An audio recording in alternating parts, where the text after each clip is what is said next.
Welcome to the Built for Trades podcast. This is Dan Dowdy, your host. Can't wait to dive into just probably 3 different leadership points I pulled out of the interview I did with Brant Martin from Martin's Running Custom. If you haven't heard that interview, please pause this, go back and listen to it, and come back here as I dive into some important leadership notes there. First thing I want to say is the Built for the Trades podcast and the Built for Trades community is built on a handshake means everything and you're only as good as your word. It goes back to the old school values of hard work, doing what you say you're going to do, all those different things. What the trades were built on originally. You see, I have a lot of friends in a lot of different industries, and I have a particular friend who's a lawyer, and when he started meeting tradespeople, he loved hanging around tradespeople. He actually got tired of being a lawyer because it was just a different type of person. It just wasn't that good, old-fashioned, hardworking, do what you say you're going to do, be honest, a handshake means everything type of person that we have in the trades. So Built for the Trades is bringing that back, and some businesses and some industries in the trades, it's slipping a little bit. It's becoming more about selling than it is about serving. And that's what we're here for. We're bringing this back. So I'm excited to dive into this.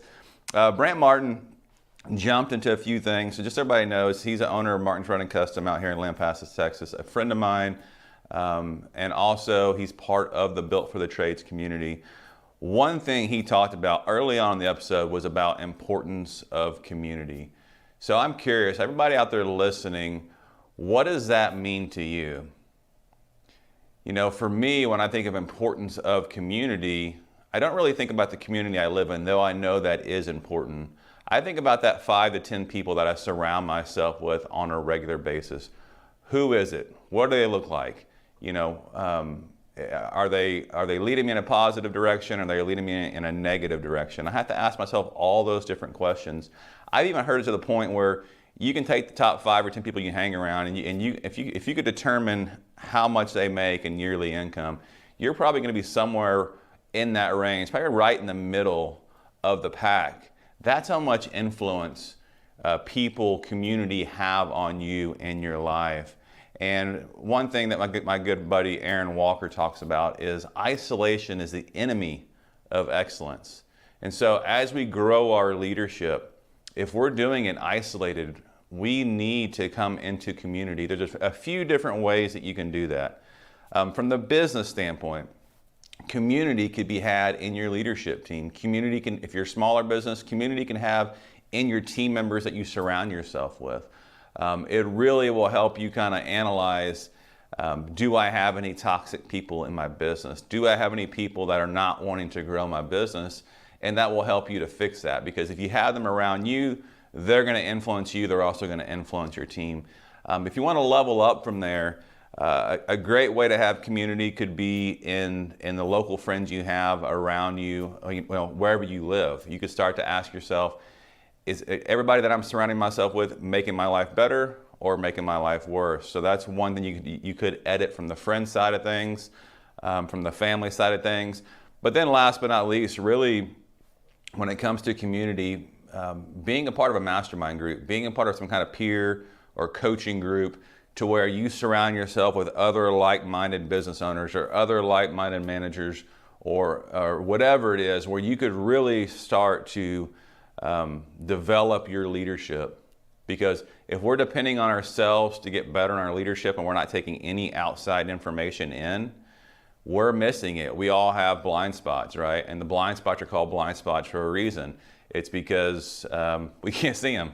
So we need to have somebody around us that we trust, that's honest, that we respect, that we know is successful, that can give us that information that we need. So jumping into the next topic he talked about, we went through talking about his team and how he brings up high school kids, kind of grassroots, teaches them how to do things right, starts them at the bottom and works his way up. He made a comment. He said, quarterbacks can't run every play. Eventually, they have to trust the team. And man, that was good. So Brant, if you're listening, that was really good. I've really been thinking a lot about that. And I don't know about you, as a trades business owner, That really, really resonates. You know, like as you're growing your business, you're the quarterback. There's times where you can do everything, but there's also becomes a time where you doing everything is stopping your business growth. So the biggest thing is you have to start bringing people around you who align with your core values and that you can grow your business with. And so when you do that, the first thing that's really important is first to establish some core values for your business. That way you know what type of person you're looking for, and making sure that they do align with your core values. But the next piece is, you know, really when it comes to building a team that you can trust, it goes back to what I said early on in the episode about doing what you say, doing what you say you're going to do. You see, a lot of business owners out there build a leadership team, or they just add team members to their company. And if I say, hey, can you trust that team member?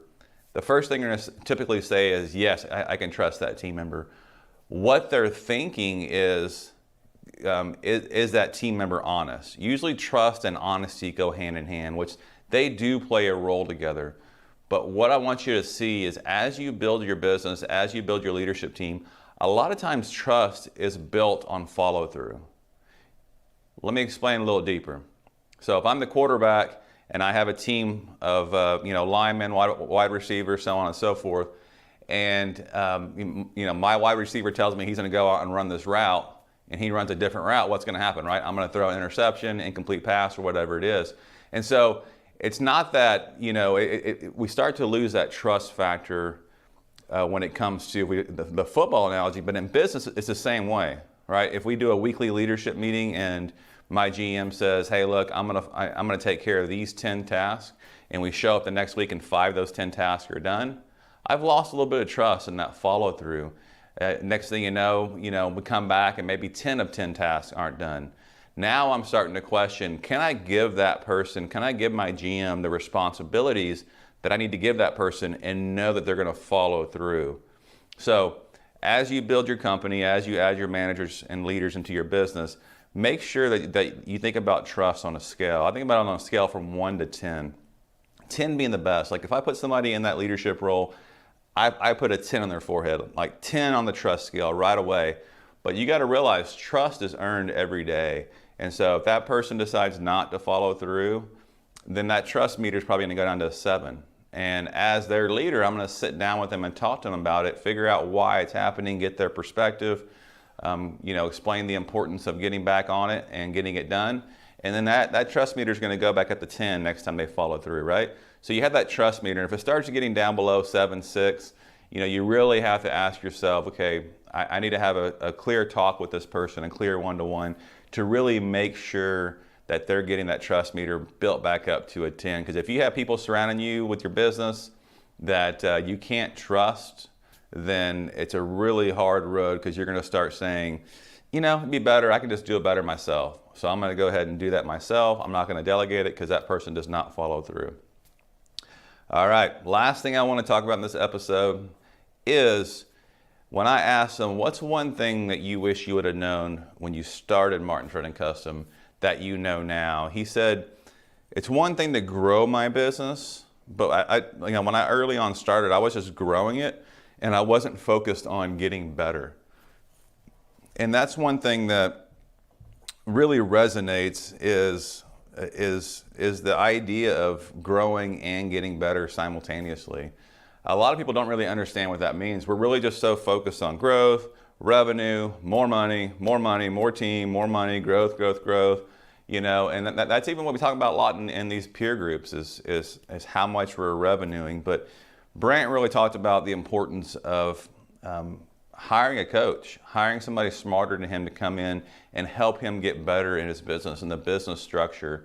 There's so many ways that you can get better. So hiring a coach, becoming part of a mastermind group, that's a couple ways that you can get better.